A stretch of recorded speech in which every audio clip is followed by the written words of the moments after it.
예레미야 31장 27절로 우리 한번 30절까지 합독을 해봅시다. 여호와의 말씀이니라. 보라, 내가 사람의 씨와 짐승의 씨를 이스라엘 집과 유다 집에 뿌릴 날이 이르리니 깨어서 그들을 뿌리 뽑으며 무너뜨리며 전복하며 멸망시키며 괴롭게 하던 것과 같이 내가 깨어서 그들을 세우며 심으리라. 여호와의 말씀이니라. 그때에 그들이 말하기를 다시는 아버지가 신 포도를 먹었으므로 아들들의 이가 시다 하지 아니하겠고, 신 포도를 먹는 자마다 그의 이가 신 것 같이 누구나 자기의 죄악으로 말미암아 죽으리라. 아멘.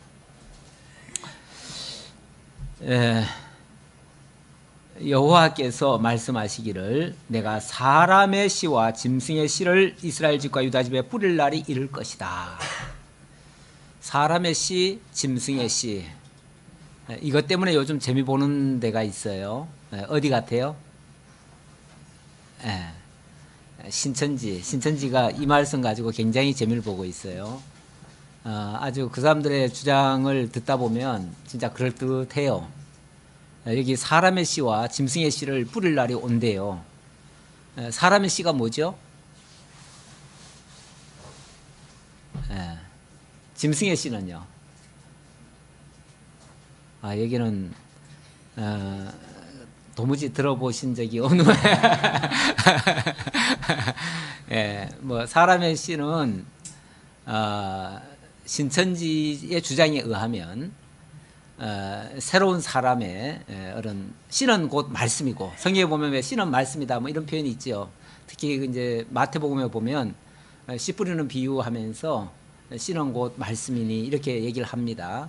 그래서 씨는 말씀이고, 그러면 사람의 말씀과 짐승의 말씀이 있다는 얘기죠. 그런데 사람의 말씀은 뭐고 짐승의 말씀은 뭐겠어요? 분명히 상대적이죠.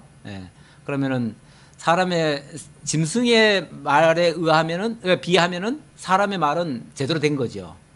그러니까 장차 짐승의 씨가 잔뜩 뿌려져 가지고 가라지가 잔뜩 날 건데, 거기에 사람의 씨가 와 가지고 그거를 다시 정화하고 새롭게 거듭나게 한다. 그 사람의 씨가 쉽게 말하면은 보혜사 되시는 그분이시다. 이제 그 얘기죠. 그러면서 그게 이제 사람의 모습으로 왔다는 거죠.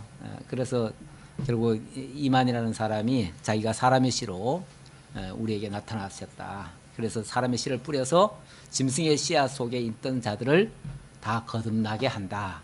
이런 얘기예요. 근데 거기서 재미를 보니까 또 하나님의 교회도 요거 가지고 비슷하게 또 그런 식으로 또 써먹더라고요. 써먹는데 성경을 여기저기 짜집게 해가지고 여기 있는 말씀 갖다가 여기다 갖다가 맞추면은, 물론 언뜻 들으면은 그럴 수도 있겠다라는 느낌이 오기는 하는데, 그래서 전체 맥락 속에서 봐야 됩니다.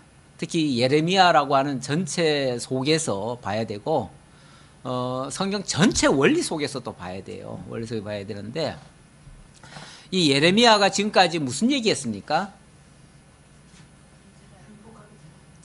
이스라엘 나라, 유다 나라, 이 나라를 하나님께서 범죄한 것 때문에 그 안에서 사람이나 짐승이나 다 빼버리겠다 그랬잖아요. 다 빼버렸다고 그랬어요.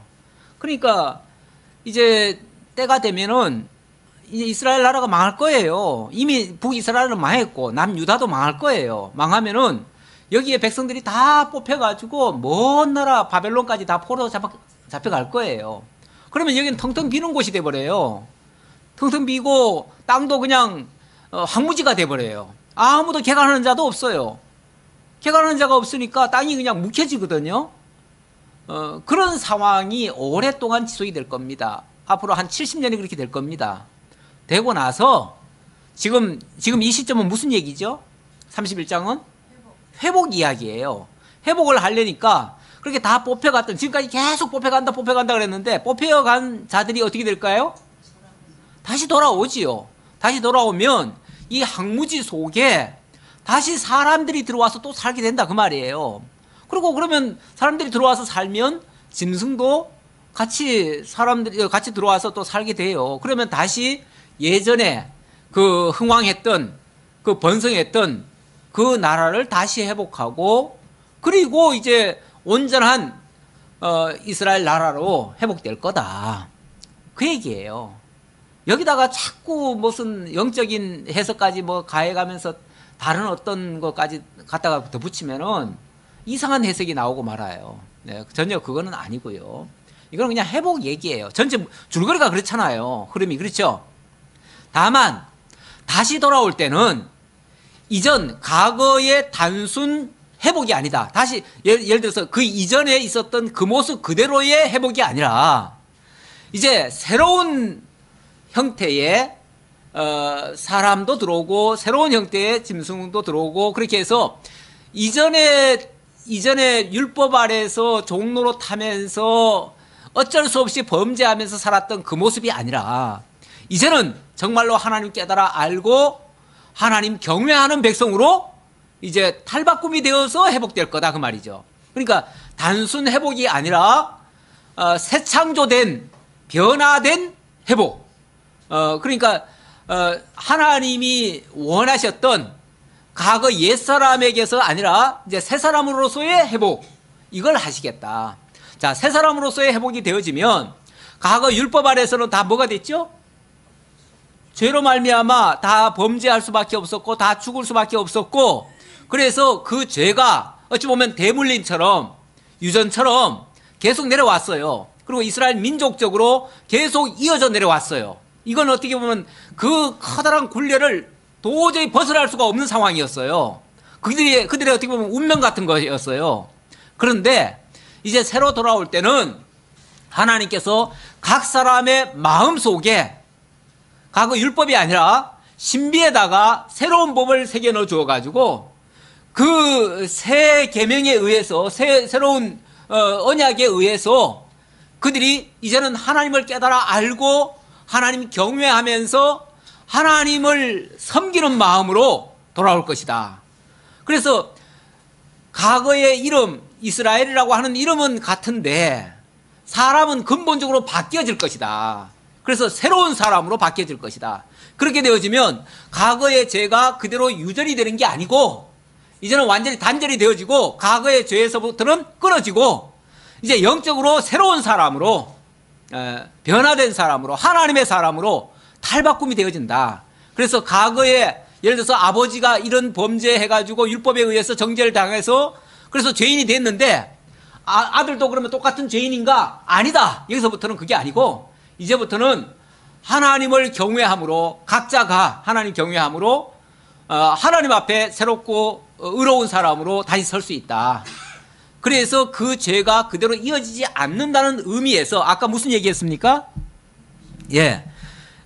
아버지가 다시는 그때가 되면 다시는 말하기를 아버지가 신포도를 먹었으므로 아들들의 이가 시지야 하지 아니하겠고 신포도를 먹는 자마다 그의 이가 신 것 같이 누구나 자기의 죄악으로 말미암아 죽으리라. 각자의 죄악 더 이상 자자손손에게 그대로 이어지는 마치 유전과 같은 그런 유전죄가 아니라 이제는 각 사람이 하나님 앞에서 범죄한 자면은 그 사람이 망할 것이고 만약에 그 사람이 하나님 앞에 깨닫고 돌아온다면 그 사람은 거듭나고 구원받고 하나님의 사람으로 다시 세워질 것이다. 이렇게 질적으로 변화된 그러니까 겉모습은 비슷한데 회복이니까 비슷한데 질적으로는 완전히 차원이 다른 그런 식의 회복이 될 것이다. 그 얘기를 하는 거예요. 그러니까 뭐 사람의 씨, 짐승의 씨 거기에는 관심 가질 필요도 없는 얘기예요. 사실은 그 말은 전혀 잘못됐다는 걸 제가 잠깐 지적해 드린 거고요. 제가 무슨 딴 얘기 하려는 게 아니에요. 그냥 있는 그대로 보시면 돼요. 그대로 다시 하나님께서 회복해서 이전의 그 영화의 모습을 다시 보여주고 그러나 질적으로는 차원이 다른 그런 이제 새로운 이스라엘 나라를 세우겠다. 그러면서 28절 깨어서 그들을 뿌리 뽑으며 무너뜨리며 전복하며 멸망시키며 괴롭게 하던 것과 같이. 이거는 언제 얘기예요? 과거 얘기죠. 과거는 하나님께서 깨어서, 그 말은 하나님께서 그렇게 했다 그 말이에요. 하나님께서 이 백성들을 뭐 우연히 망한 게 아니고요. 우연히 망한 게 아니고 하나님께서 적극적으로 개입하셔서 그들을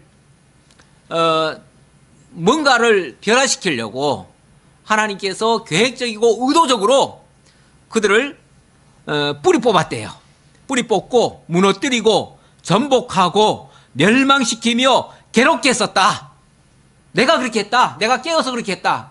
하나님 정신 바짝 차리시고 그렇게 했다 그 말이죠. 하나님은 잠자는 동안에 몰래 마귀가 와서 어떻게 뭐 그들을 유혹해서 망하게 하고 이게 아니고 하나님께서 적극적으로 그들을 뽑아내고 민족적으로 그 땅에서 뽑아내고 무너뜨리고 전복하고 괴롭게 하고 멸망시켰다. 그렇게 한 것처럼 어찌 보면 이게 이제 회복이니까 그 반대 개념으로 이제 또 설명할 수 있죠. 이번에는 내가 깨어서, 역시 그때도 깨어서 하셨는데 지금도 깨어서 그들을 세우며 심으리라. 이젠 적극적으로 하나님이 심으시겠다. 심는데 과거와 똑같은 옛사람 그대로 심으면 뭐해요? 그대로 심으면 똑같을 거 아니에요. 그러니까 이제는 새로운 사람으로 바꿔서 심겠다 그 말이죠. 바꿔서 심겠다. 세우며 심으리라. 여호와의 말씀이니라. 그래서 다시 심어진 그 백성은 과거에 아버지가 가지고 있던 그 죄를 그대로 물려받는 자들이 아니라, 그러니까 이름은 같으니까 맨 그 백성이 그 백성 아니냐라고 생각할 수 있지만 아니다. 완전히 차원이 다르다. 질적으로 다르다. 이제 새로운 민족이다. 새로운 민족이다. 이제부터는 과거에는 이스라엘 민족으로 태어났으면 무조건 언약 자손이에요. 그래가지고 무조건 할례받고 무조건 뭐 구원을 다 받는다고 생각을 했는데 이제는 그게 아니다. 이제는 어찌 보면 개인적이에요. 개인적이고 각자 하나님을 깨달아 아는 자마다 누구든지 하나님 앞에 나올 수 있고 그들이 이제 하나님께서 새로 세우시는 영적 이스라엘이 될 것이고 그들이 정말 하나님의 참 백성이 되어진다. 그런 의미에서 하는 말이에요. 자, 그렇게 하려니까 뭔가 변화가 있어야죠. 그렇죠? 뭔가 새로운 변화, 어떤 패러다임이 바뀌는 근본의 어떤 역사가 뒤바뀌는 이런 게 뭐가 필요합니다. 그래서 그런 일을 하기 위해서 하나님이 새 언약을 주신다 그 말이에요. 31절 여호와의 말씀이니라. 보라, 날이 이르리니 내가 이스라엘 집과 유다 집에 새 언약을 맺으리라. 새 언약. 과거의 언약 가지고는 똑같을 거 아니에요. 그렇잖아요. 언약이 안 바뀌면 똑같을 거잖아요. 맨 그대로지 뭐 별 수 있나요? 네. 그런데 이제 근본적으로 그들을 민족적으로 이제 바꾸시려고 하나님께서, 그렇다고 뭐 껍데기를 바꾸는 게 아니에요. 속을 바꾸는 거예요. 속을, 내면을 바꾸는 거예요. 그러려니까 새로운 언약을 하나님께서 맺어주실 것이다. 그러면서 32절 이 언약은 내가 그들의 조상들의 손을 잡고 애굽 땅에서 인도하여 내던 날에 맺은 것과 같이 아니할 것은 내가 그들의 남편이 되었어도 그들이 내 언약을 깨뜨렸음이라. 여호와의 말씀이니라. 이 언약은, 새로 맺을 이 언약은 옛날에 이스라엘 백성들을 애굽 땅에서 인도해 냈을 때에 맺었던 그 언약과는 다르다. 어떻게 다른가? 아직 그 내용은 아직 얘기 안 하지만은 그때 그렇게 언약을 주고 당신이 마치 우리들의 이스라엘 민족의 남편인 것처럼, 남편이라면 어떤 상황입니까? 완전히 동체이잖아요. 한 몸처럼 그렇게 사랑하고 그렇게 아껴주고 보호해주고 다 지켜주고 했음에도 불구하고 그들이 아내의 역할을 한 것이 아니라 오히려 언약을 깨뜨려 버렸다. 하나님의 언약을 완전히 무시해 버렸다. 그래서 그 언약으로는 도대체 그들을 더 이상 돌이킬 수 있는 방법이 없다라는 것을 하나님께서 이제 말씀하시면서 그래서 새 언약이 필요하다라고 얘기하는 거예요. 엄밀하게 말하면 구약의 율법이라고 하는 거, 그걸 율법을 두고 하는 말이에요. 율법이라고 하는 게, 율법을 주실 때는 하나님 뭐라고 그랬습니까? 이 언약을 다 지키면 살리라. 그로 말미암아 살리라 그랬어요. 그러나 다 지킨 자가 있습니까? 없어요. 그럼 다 결국은 그 율법 아래에서 다 정죄당하고, 율법은 지키라고 주었지만 지킨 사람은 하나도 없고 결국은 다 죄인 되고 말았어요. 결국 율법이 한 일은 모든 인류를 죄 아래 가두는 역할을 했어요. 가두는 역할. 그 이상의 역할, 그러니까 살리는 역할은 사실 못한 거예요. 안 한 거죠. 하나님이 모든 인류를 죄 아래 가두시려고 하나님께서 사실은 의도적으로 그렇게 하신 거죠. 자, 그래 놓고 이제 진짜 구원해야 될 백성들이 있잖아요. 그들을 구원해 내시기 위해서 옛 언약이 아닌 새 언약을 다시 주시겠다는 거예요. 그러면서 그 새 언약의 내용이 어떤가? 33절입니다. 그러나 그날 후에 내가 이스라엘 집과 맺을 언약은 이러하니, 그날 후에 이스라엘 집과 맺을 언약이라고 했으니까 이런 어떤 역사적 패러다임이 바뀌는 상황에서 하나님이 다시 주실 그 언약은, 그 말이죠. 그 언약은 과거 언약과는 다르다. 어떻게 다른가? 곧 내가 나의 법을 그들의 속에 두며 그들의 마음에 기록하여 나는 그들의 하나님이 되고 그들은 내 백성이 될 것이라. 여호와의 말씀이니라. 이 가장 큰 특징은 속에 둔다는 겁니다. 속에 둔다는 것이고 또 마음에 둔다는 겁니다. 속이면 마음이죠. 결국은 과거에, 그러면 상대적으로 과거의 법은 무슨 법이죠? 그건 겉에 둔 거죠. 겉에 둔 거고 그건 돌 위에 새긴 거예요. 하나님이 처음에 모세에게 율법을 주실 때 돌비를 깎아오라 그랬잖아요. 거기다가 하나님이 친히 새겨주셨죠. 새겨주시면서 10가지 계명 주고 그 10가지 계명을 613가지로 세분화해가지고 그것을 율례와 규례와 법도와 이걸로 나누어가지고 다 지키라고 그랬어요. 지키라고 그랬는데 사실 그 법이라고 하는 거는 그 목표치는 될 수 있지만 그 목표치에 도달할 수는 없었던 거예요. 아무도 도달하지 못하니까 이 목표에 최종적으로 도달하지 못하면 그 나머지는 전부 다 죄가 되는 거예요. 죄가. 그러다 보니까 결국 그 율법 아래에서는 모든 인류가 죄인이 되고 말았어요. 그래서 겉에 새겨준, 돌비에 새겨준 그 율법을 지켜서는 구원 얻을 자가 결론적으로 한 사람도 없었던 거예요. 그래가지고 모두가 다 죄인 되고 말았어요. 결국 바벨론에 포로 잡혀간 것도 그 원인이 있는 거예요. 물론 이스라엘 백성들이 패역했지만 근본적으로 지킬 수 없는 법이었던 거였어요. 자, 그래서 이제는 이걸 바꾸겠다. 어떻게? 34절. 그들이 다시는 각기 이웃과 형제를 가리켜 이르기를 너는 여호와를 알라 하지 아니하리니 이는 작은 자로부터 큰 자까지 다 나를 알기 때문이라. 그러니까 겉으로 뭐 어떻게 해서 알아지는 게 아니고 그 속으로 하나님께서 알게 해줌으로써 알게 된다 그 말이죠. 여기 안다는 이런 표현이 나왔는데 여기 여호와를 알라 하지 않겠다라고 했는데 이거는 단순히 우리가 지식적으로 배워가지고 알아지는 부분이 아니라는 얘기예요. 이 안다라는 단어가 원래 히브리어로는 야다라 그러고요. 야다. 그리고 헬라어로는 기노스코라 그러는데 이건 지식적으로 우리가 배워서 아는 상태를 얘기하는 게 아니에요. 배워서 아는 이 겉으로 드러난 그런 어떤 지식, 공부해서 배워지는 그런 게 아니고 온전히 한 몸을 이룸으로써 체험적으로 또는 인격적으로 알아지는 상태, 알아지는 상태. 그것은 한 몸이 됐을 때만 가능해요. 그래서 이거는 하나님과 우리가 정말 하나가 됐을 때 가능해지는 이야기가 돼요. 그래서 진정으로 우리가 하나님 안에 들어가고 하나님이 우리에게 와 주셔야만 알아질 수 있는 그런 상태.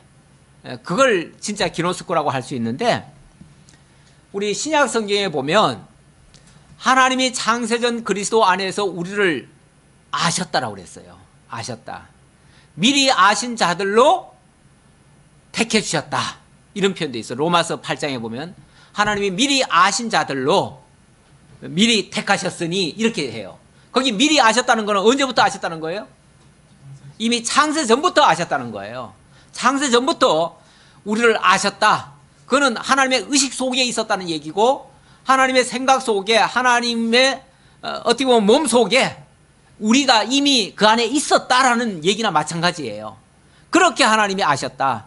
그렇게 아신 자를 당신의 백성으로 만드시려고 미리 택하셨다. 사실은 알았다는 말이나 택했다는 말이나 이거는 존재가 있기 전부터의 말이에요. 우리라고 하는 이 형체가, 우리 존재가 있기 이전에 벌써 하나님은 우리를 아셨고, 그건 하나님 의식 속에 알았다는 거예요.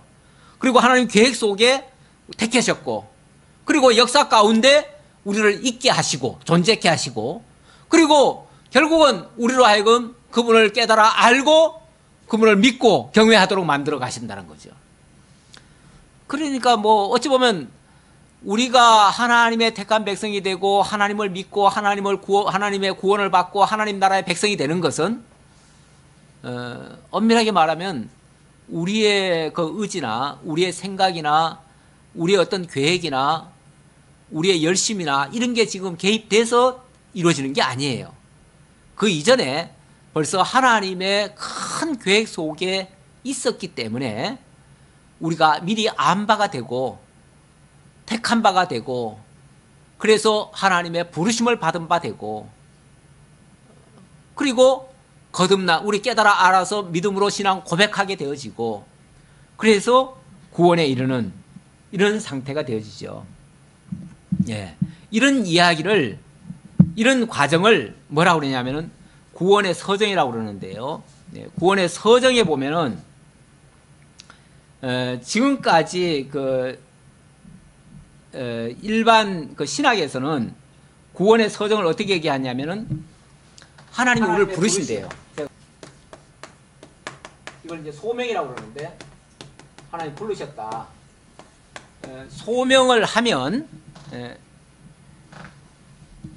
우리가 이제 중생이 되어지고요. 거듭남이죠. 예. 그러면은 우리가 이제 믿음을 갖게 돼요.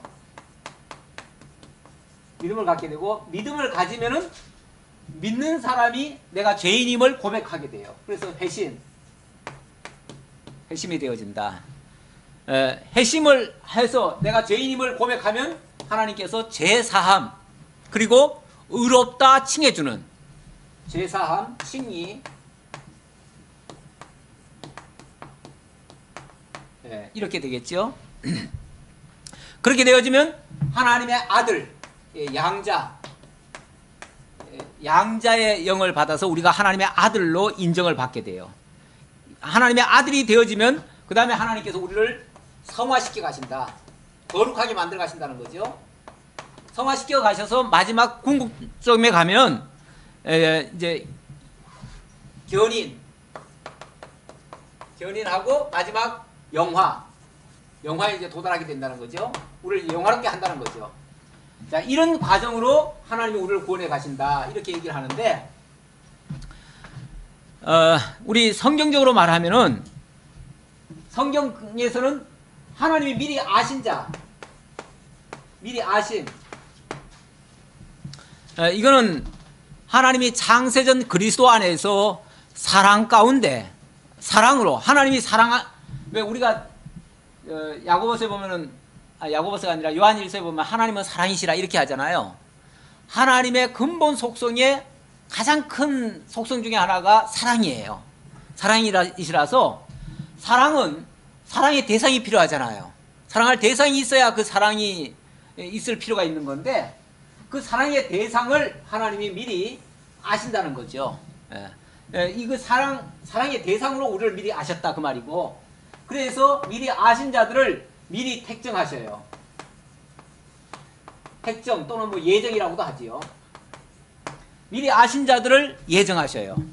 미리 아시고, 그리고 택정된 자들을 부르셔요. 부르시면 아까 소명이라고 그랬으니까 이제 이것이 먼저 선행이 되고 그 다음에 이제 부르심이 시작되는 거예요. 예, 이 부르심 안에 믿음, 중생, 회심, 요거는 제가 간로를 했어요. 왜 간로를 했냐면은 이거는 어찌 보면 동시 사건이에요. 이거는 어느 게 순서가 더 빠르다 늦다가 없어요. 다시 말하면 믿어야 중생하느냐, 중생해야 믿느냐. 또 회심을 해야 회개하고 예수 믿으라 그런 말도 있잖아요. 그러면 회심이 더 먼저냐, 믿음이 먼저냐? 이거는 어느 게 선후를 먼저 얘기할 수가 없는 거예요. 예. 이건 동시 사건이에요, 동시. 그래서 부르심이라고 하는 이 소명을 그 다음 단계로 넣고요. 그 다음 단계는 하나님이 의롭다 하시죠. 의롭다. 칭의죠.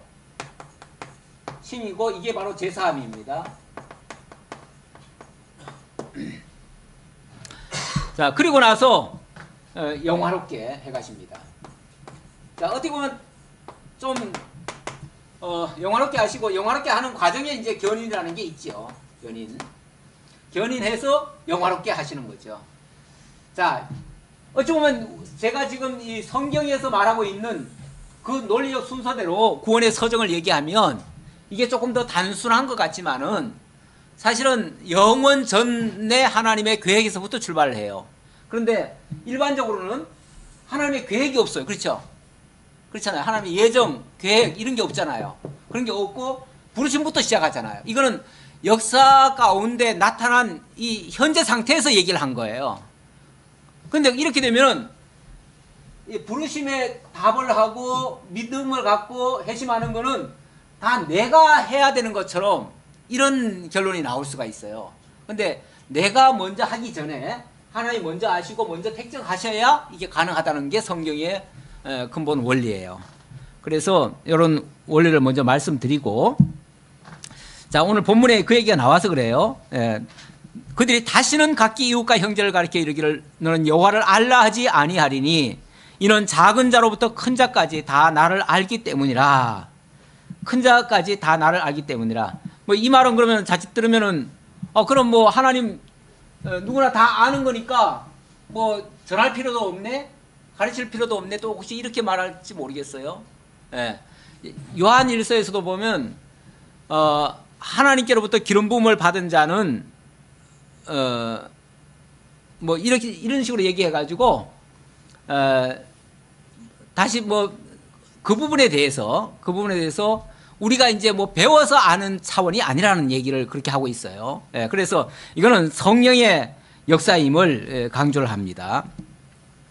자, 그렇게 되어지면 내가 그들의 악행을 사하고 다시는 그 죄를 기억하지 아니하리라. 여호와의 말씀이라. 이런 상태에서 주님께서 다시 사랑하는 자를 택정해서 부르시고 의롭게 하시면은 다시는 죄인이라 하지 않겠다. 이렇게 말씀하십니다. 다시는 그들의 죄악을 기억하지 아니하리라. 여호와의 말씀이라. 이렇게 완전히 새롭게 하는 그러한 언약을 주시겠다. 이것이 우리 마음 신비에 새겨주시는 언약입니다.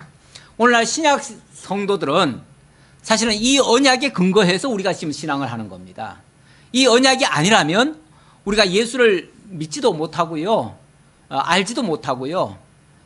그래서 내가 배워서 내가 알았다고 생각하지만 내가 안 게 아니에요. 하나님이 알려주지 않고는 알지 못한 거예요. 그런데 이게 반대로 아무리 많이 배워도요, 하나님의 살아계심을 알지 못하는 사람들이 있습니다. 의외로. 그렇죠? 그래서 정말 똑똑하고 어찌 보면 우리보다 훨씬 더 학식도 뛰어나고 많이 배우고 높은 자리에 있는 사람들이 하나님을 몰라요. 그런 거 보면 신기하지 않아요? 우리도 아는데, 심지어는 애기들도 아는데, 애기들도 어떤 경우는 알잖아요.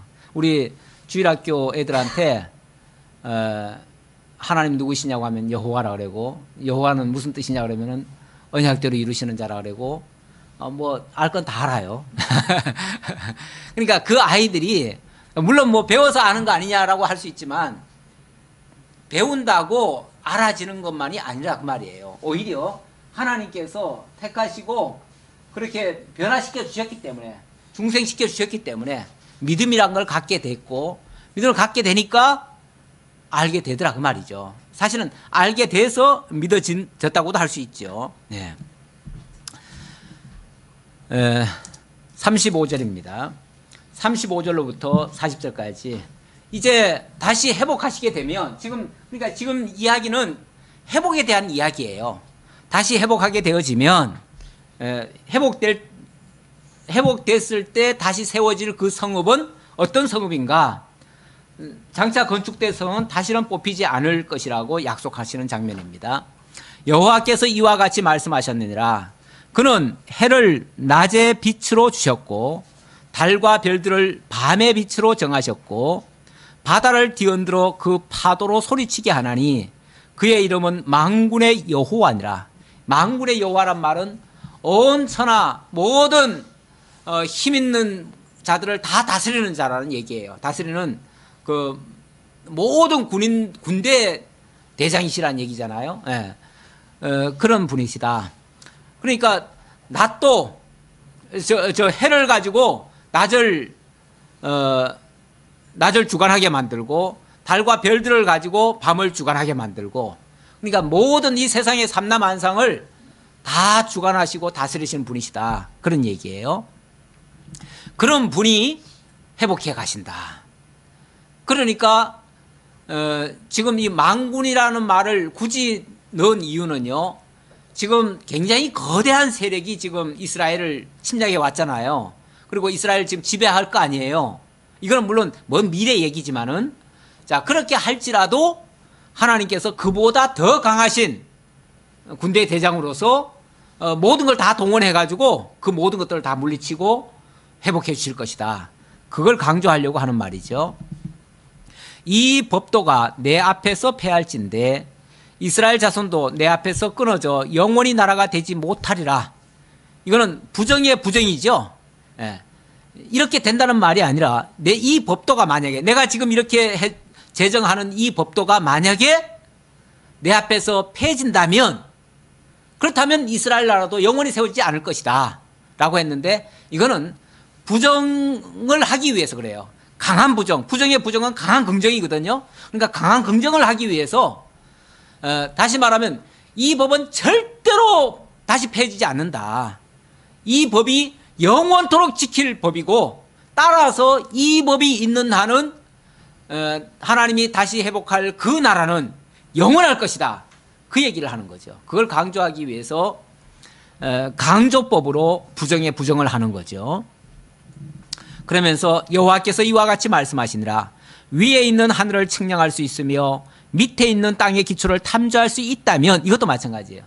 너희들이 저 하늘의 거를 다 탐지하고 저 바다 속까지를 다 탐지할 수 있다면 그랬는데, 요즘도 참 할 일이 없으신 분들이 참 많이 연구를 하셔요. 어디를 연구합니까? 저 우주를 연구하고 있고, 또 물론 뭐 해저도 연구하고 있고, 다 연구는 해야지요. 해야 되지만 크게 착각하는 게 뭐냐면, 연구를 하지 말라는 게 아니라 그 연구를 하면 마치 자기네가 창조의 비밀도 발견하고 하나님을 능가할 수 있는 그런 위치에 올라갈 수 있다고 생각하는 게 큰 착각이죠. 하나님이 하신 이 위대하고 거룩하고 위험찬 이런 것들을 우리가 찾아서 그걸 통해서 하나님의 큰 영광을 더욱 찬미하자, 이렇게 나가면 얼마나 좋겠어요. 그런 목적에서 연구하고 그런 목적에서 그 과학을 발전시켜 나간다면 그 과학은 굉장히 좋은 과학이에요. 그렇잖아요. 우리가 하나님의 그 능력의 영광을 더 크게 발견합시다. 그러려면 저 우주도 한번 들어가 봅시다. 우주를 하나님이 어떻게 지어 놓으셨는지 한번 봅시다. 그러면 되는데, 뭐라 그러냐면 우주를 조그만 성에 하나 갖다 와놓고는, 조그만 별에 하나 갖다 와놓고는 마치 전 우주를 다 꿰뚫어 아는 것처럼 그렇게 말을 하고, 뭐 이와 같은 어디 지구 같은 행성이 어디 우주에 또 있을 것이다 라고 했는데요. 웬걸, 이게 찾아보면 찾아볼수록요 더 까마득한 거예요. 옛날에는 별이 뭐 몇천 개 모여가지고 하나의 은하계를 만드는 정도, 그것도 이제 그렇게 발견한 것도 오래되진 않았는데, 그 정도가 정말 최신의 그 저거라고 알았는데, 그래서 전 우주에 하나의 은하만 있는 줄 알았어요. 하나의 은하만. 하나의 은하가 있고 그 하나의 은하 속에 수천억 개의 별이 있는 줄로 알았어요. 근데 알고 보니까 수천억 개의 별이 모여가지고 하나의 은하를 만들고, 그 은하 같은 것들이 또 수천억 개가 있는 거예요. 수천억 개가 아니라 뭐 한 2조 개인가 뭐 있다고 그래요. 아니 그걸 계산도 어떻게 했는지 모르겠지만 좌우간 아니 도대체 그 많은 은하계가 지금 이 태양계는 말도 아니고요. 이 태양계 같은 게 수천억 개가 모여가지고 하나의 은하계를 만들고 그 은하계가 수천억 개가 모여가지고 지금 우주에 그 수천억 개의 은하계가 또 있다는 거예요. 그럼 측량이 돼요, 안 돼요? 아니 솔직히 말하면은 말을 솔직히 해야지. 솔직히 말하면은 모르겠다 그래야지. 모르겠다. 모르겠다 그러는 게 정직한 말인데 과학자들은요 자기 입에서 모르겠다 소리는 죽어도 안 해요. 원래 그 어떤 사람들은 잘 몰라도요 아는 체 하잖아요, 그렇죠? 특히 과학자들은요 자기가 몰라도 다 아는 체를 하려고 그래요. 연구가들은 대부분 그래요. 연구가들은요 나 이 부분은 도저히 모르겠다 이런 소리는요 죽어도 하기 싫어요. 그래가지고 몰라도 아는 체를 해요. 그래가지고 짐작하면서도 추론하면서도 나중엔 뒤집힐 망정 그럴듯한 학설을 내세우고, 물론 그 학설이라는 게 결국은 가설이에요. 가설을 내세워가지고 그 가설이 조금만 맞아 들어가는 듯 하면은 봐라 이거 진짜 아니냐 그러면서 증거를 하고 그걸 들이대는데, 사실은 가설에서부터 출발한 게 무슨 진실이 있겠어요. 가설은 가설이지. 그렇잖아요. 가설이란 말 자체가 뭐예요? 가짜 이야기란 말이잖아요. 가짜 이야기. 가짜 이야기에 근거해가지고 무슨 이론을 전개했는데 그게 어떻게 진짜가 되냐 그 말이죠. 결국은 지금까지 모르는 소리를 했고, 지금까지 사실은 이 지구 같은 이 환경을 가진 그 수천억 개가 아니라 수조 개나 되는 그 은하계 속에서도 아직까지 단 한 개도 발견 못했어요. 그리고 보면 야, 이 많은 걸 그러면 누가 지었단 말이냐? 안 지었는데 저절로 만들어졌다고요? 그건 더 웃기는 얘기고요. 더 이상한 가설이고요. 그럼 누군가 만들었다면, 그 만드신 분이 있다면 진짜 그분은 정말 위대하신 거 아니에요? 근데 성경은 분명하게 그 모든 것을 지으신 분이 하나님이라고 말을 하고, 그럼 그 하나님이 왜 이렇게 복잡하게 어렵게 도대체 우리로 하여금 측량할 수 없게 만들었느냐? 측량하지 말라고요. 함부로 측량하지 말라고. 그분이 얼마나 위대하다는, 우리가 상상할 수 있는, 상상이라고 하는 거는 얼마든지 할 수 있으니까, 인간의 그 상상력이라고 하는 거는 얼마든지 할 수 있는데, 얼마나만큼 하더라도 그 이상에 계신 분이 하나님이라는 걸 알게 하려고. 그래서 감히 상상으로 하나님을 하지 말고, 상상으로 안 하면 뭐예요? 뭘 해요? 근거로 하면 되잖아요. 성경 가지고. 성경이 근거인데, 아니 왜 근거 놔두고 왜 상상으로 얘기하려고 그래요? 진리 가지고 얘기하면 되죠. 진리로 하나님이 우리에게 명백하게 계시해 준 것 가지고 그 한도 내에서 하나님을 찾아 발견하면 얼마든지 알 수 있도록 하나님께서 해주셨는데, 그 이상을 하려고 하는 그 자체가 사실은 어리석은 겁니다. 어리석은 생각인데, 그게 하나님같이 되고자 하는 그 인간의 그 교만함, 또 신이 되고자 하는 거는요, 인간이 창세기 때 누굽니까? 첫사람 아담이 뱀이 옆에서 너 이거 먹는 날에는 너도 하나님같이 될 수 있어 그랬잖아요. 하나님같이 될 수 있어. 인간에게요 계속해서 하나님같이 될 수 있다고 꼬시는 자가 있어요. 그게 사단이에요. 지금도 역시 하나님같이 될 수 있어. 네가 조금만 더 연구하면 하나님같이 될 수 있어. 이 창조의 원리를 발견할 수 있어. 창조의 원리 발견하면요, 그 다음에는 너도 창조자가 되는 거야. 이렇게 창조하면 돼. 그래서 우주를 창조하려고 덤빌 거예요. 그러니까 물론 뭐 약간의 근사치 또는 뭐 어떤 약간의 뭐 과학적인 증명은 할 수는 있겠죠. 그러나 그거는 궁극적으로 가보면 또 아니에요. 그러니까 그렇게 하는 거 정말 피곤한 거예요. 우리 전도서에 보면은 솔로몬이 그랬어요. 많이 연구하는 거 피곤하고요. 책을 많이 짓는 것도 정말 몸만 피곤하게 하느니라 그랬어요. 그런 너무 쓰잘데없는 거. 물론 하나님을 배워가는 일은 중요한 거예요. 그러나 하나님 같이 되려고 하는 거는 정말 쓸데없는 짓이에요. 하나님 같이 되고자 하는 그런 교만은 정말 안 부렸으면 좋겠는데, 어쨌든 그렇게 하시려고 그랬다. 그러면서 위에 있는 하늘을 측량할 수 있으며 밑에 있는 땅의 기초를 탐지할 수 있다면 내가 이스라엘 자손이 행한 모든 일로 말미암아 그들을 다 버리리라. 너희들이 정말로 땅의 근원을 알고 하늘의 그 모든 것을 다 측량할 수 있다면 내가 이 백성 버려줄게. 쿨하게 하나님이 해줄게. 그 말이에요. 그런데 이 말은 역으로, 부정의 부정은 강한 근정이라고 했으니까 역으로 뭘 얘기하려는 거예요?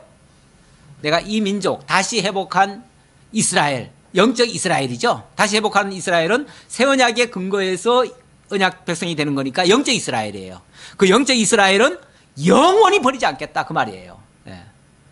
정말 인류가 하나님 자리에 올라오는 그런 일이 있다 할지라도 안 버려진다. 그런데 그런 일은 없을 것이고 따라서 절대로 안 버릴 것이다.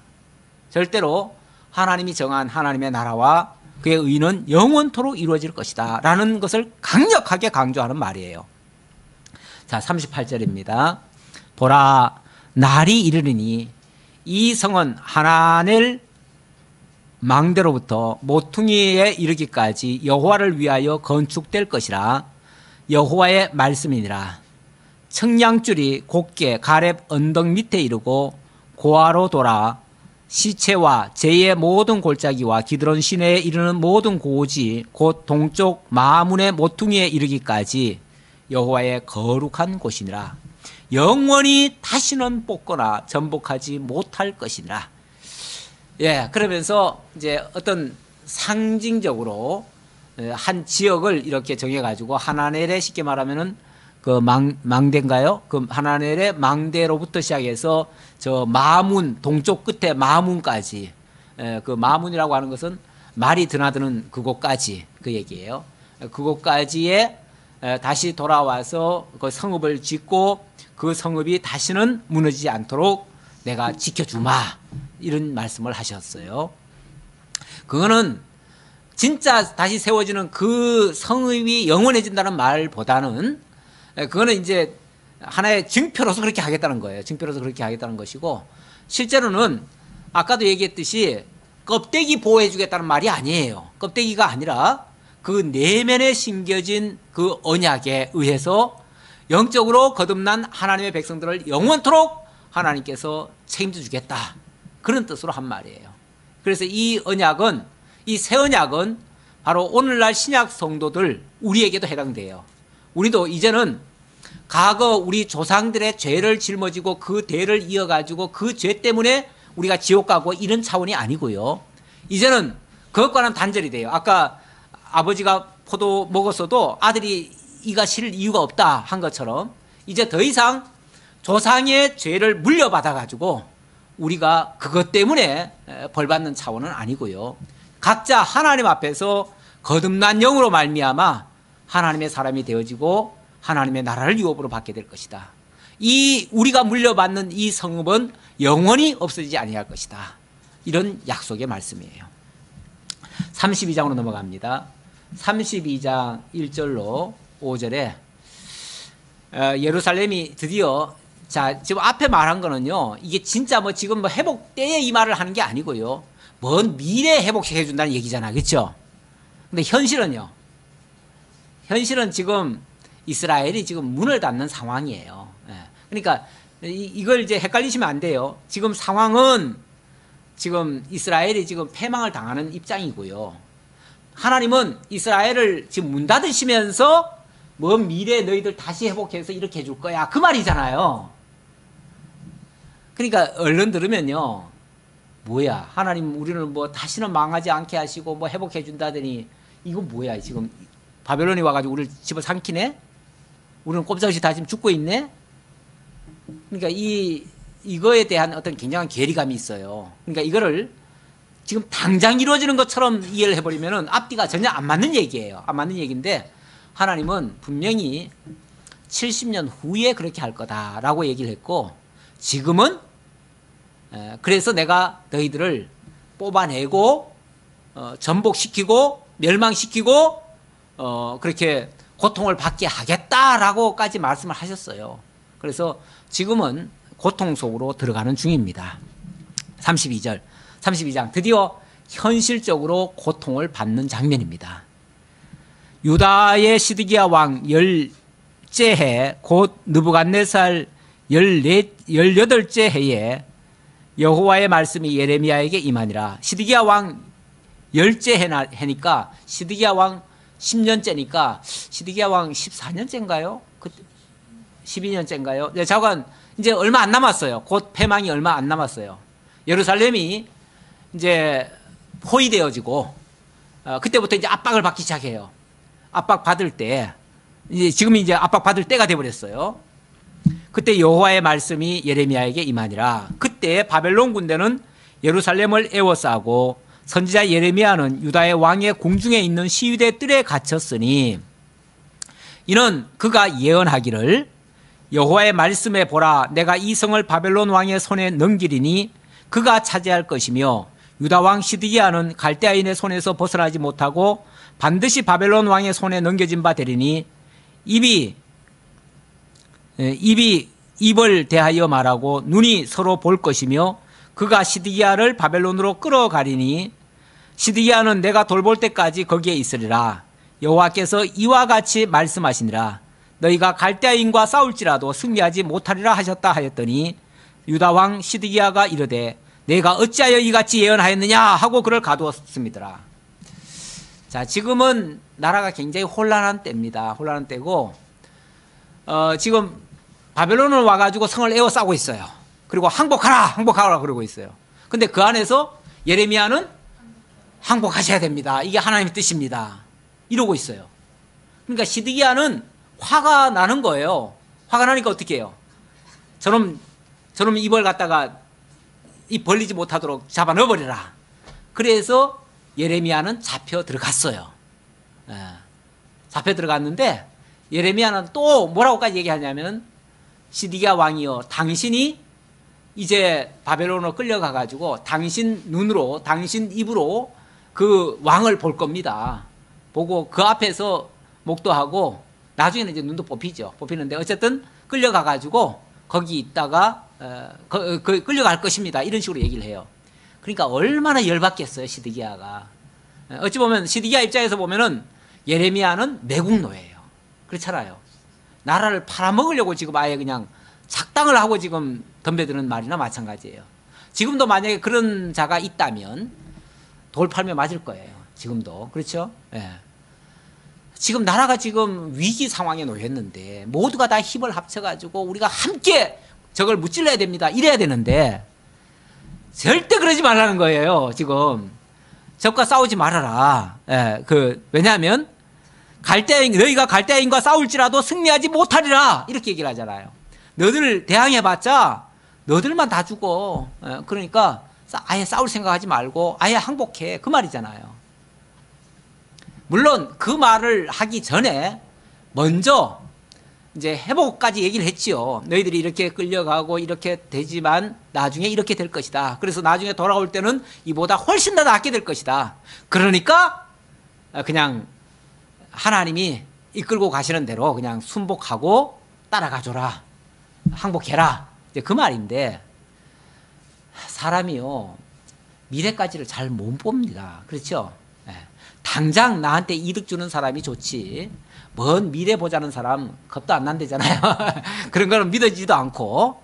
그러니까 당장 지금 좋은 소리 하는 사람이 믿었지 저 예레미야 같이 이렇게 먼 미래 70년 후 바라보자고 하는 사람은 신뢰하기가 힘들지요. 그러니까 예레미야는 잡혀 들어갔습니다. 입을 막은 거죠. 자, 그래 놓고 그런데 가둬 놓은 거야 계속 가둬 놓을 수는 없잖아요. 그런데 이제 그 뒤에 무슨 일이 있었는가? 예레미야가 이르되 여호와의 말씀이 내게 임하였느니라. 이르시기를 보라, 내 숙부 살룸의 아들 하나멜이 내게 와서 말하기를 너는 아나돗에 있는 내 밭을 사라. 이 기업을 물을 권리가 내게 있느니라 하리라 하시더니 여호와의 말씀과 같이 나의 숙부의 아들 하나멜이 시위대 뜰난 나에게 와서 이르되 청하노니 너는 베냐민 땅 아나돗에 있는 나의 밭을 사라. 기업의 상속권이 내게 있고 물을 권리가 내게 있으니 너를 위하여 사라 하는지라. 내가 이것이 여호와의 말씀인 줄 알았으므로 예, 이게 무슨 소리입니까? 갑자기 평소에는 잘 찾아오지도 않던 숙부의 아들이, 그러니까 어찌 보면 사촌이죠. 사촌이 와가지고 하는 말이, 저 베냐민 땅에 우리 기업이 있는데 그 기업을 물을 자가 너다. 너니까 너가 우리 밭을 사라. 쉽게 말하면 돈 내놓고 사라는 거예요.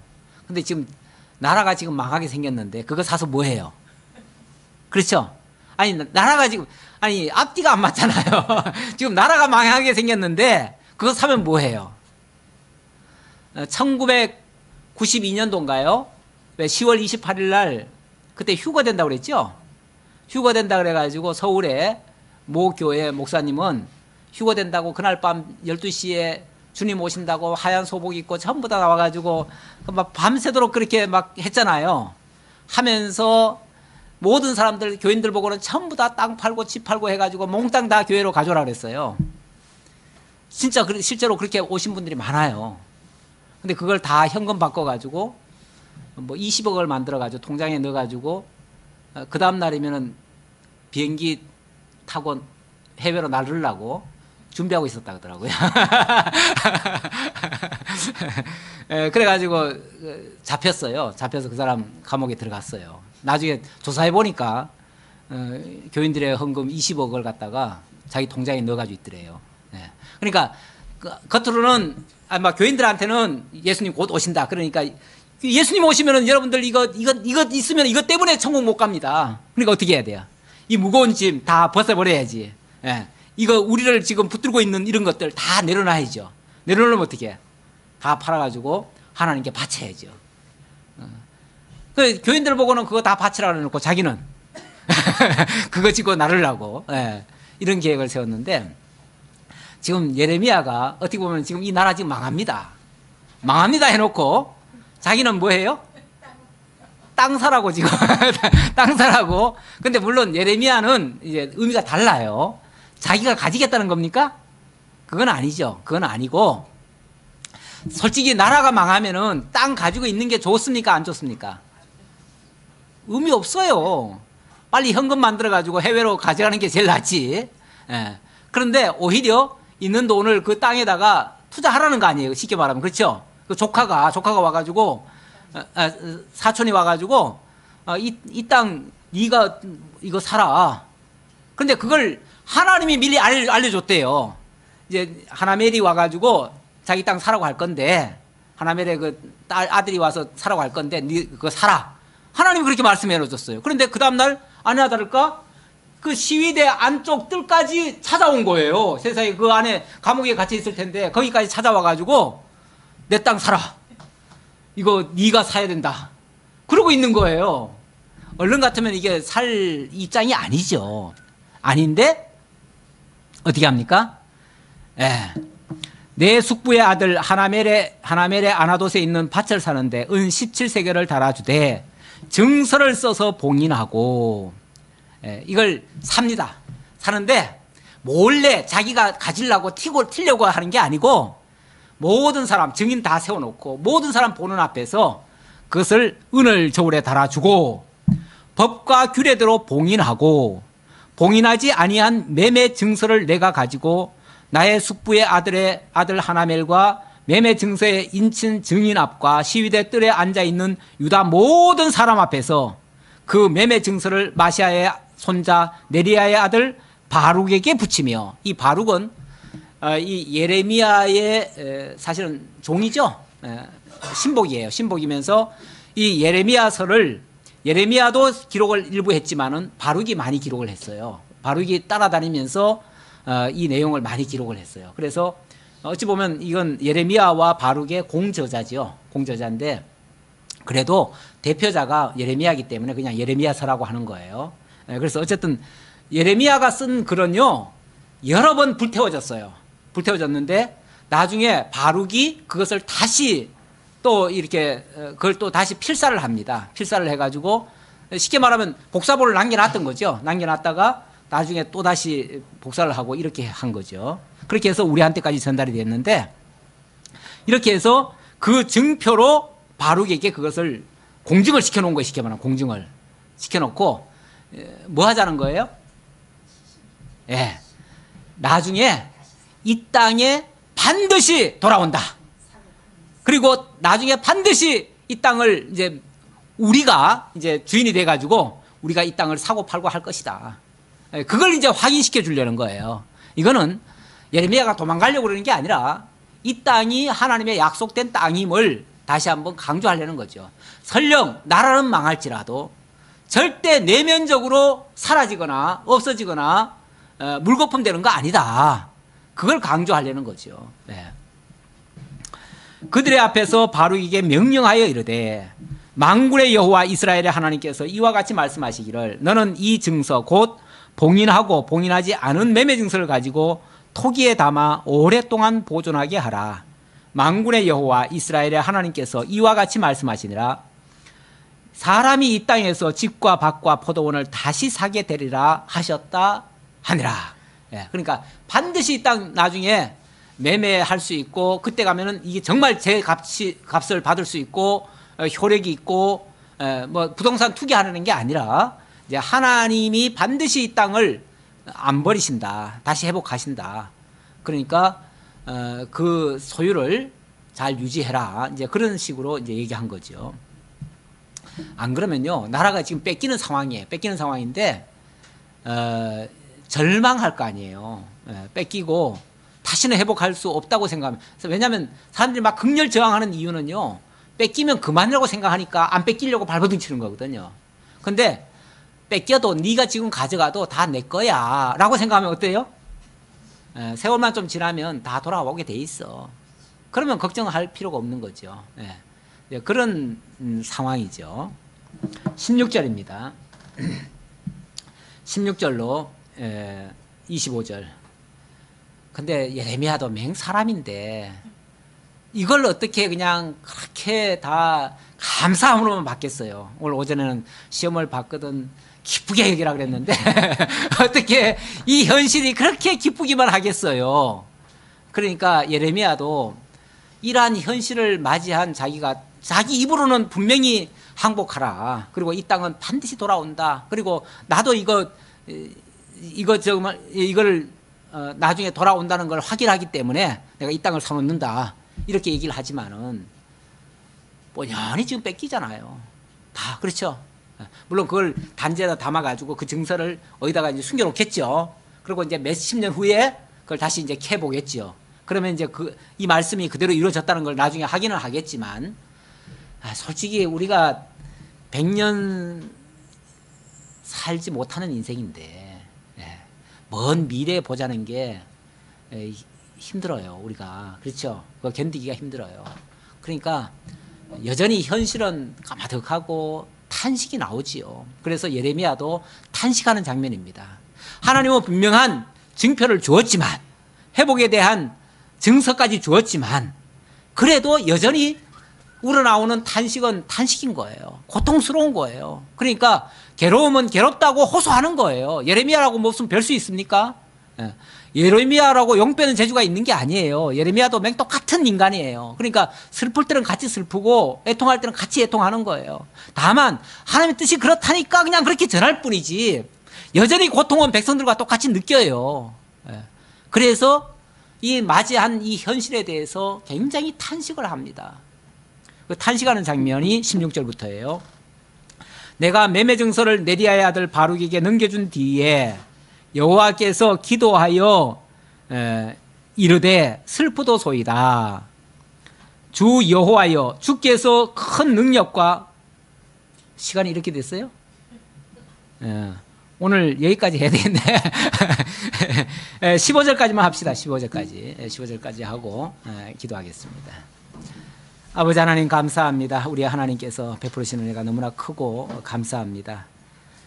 하나님이 하시는 일을 너무나 분명하고 확실하지만 그러나 현실적으로 다가오는 어려움은 우리가 부인할 수 없습니다. 그러기에 때로는 눈물로 호소하고 하나님 앞에 울부짖습니다. 아버지 하나님 연약함을 긍휼히 여기시고 또 필요한 것으로 하나님 채워주시고 믿음으로 이겨낼 수 있는 하나님의 은혜를 더하여 주옵소서. 그리하여 성도들 가운데 펼쳐지는 고통으로 인해서 믿음에 손해보는 일을 없게 하시고 그런 일을 통해서 오히려 하나님 앞에 더 가까이 나아가고 신앙으로 더욱 성숙해서 온전에 이르도록 하나님께서 우리를 거룩하게 만들어 가시기를 원합니다. 함께 주옵심을 감사드리옵고 예수님의 이름으로 기도하옵나이다. 아멘.